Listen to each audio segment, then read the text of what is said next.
To help you find and maintain the correct positions of the hollow hold, I'm gonna help walk you through the starting position and give you some options to start as a baseline and how to make it more challenging over time.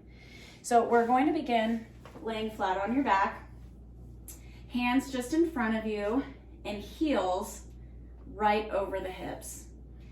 The first step towards achieving a good position is lifting your shoulder blades up off of the floor. This is going to help make sure that you're really pushing the low back into the floor and that we're not letting this arch happen. A level 1 position would be bringing your heels just to a 90-degree angle with your hip and just leaving your hands here. To make this harder, you can bring your hands behind you.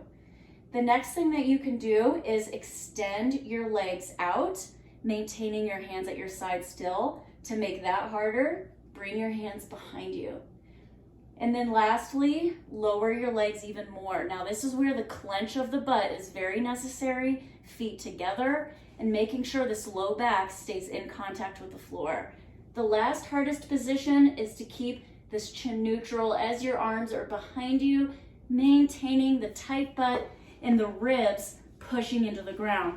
So what's gonna end up happening in the hardest version of this is that your back will slowly start rounding and arching like this, and we don't want that to happen. So talking and doing this at the same time was difficult for me, so I got out of the form because I noticed that I was starting to have this like pelvic tilt forward when I need that pelvic tilt under.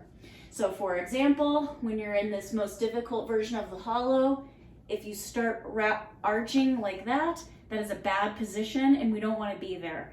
So that's why I suggest when you do this for the first time, I want you to practice just starting with your hands beside and then your knees above your hips. If that's easy, bring your arms behind you.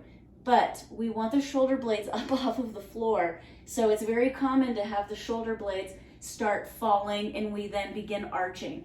So if you need to have your hands in front of you just to make sure that we're hitting those positions, that's okay. You can technically extend those legs and try to force your shoulder blades up off the floor.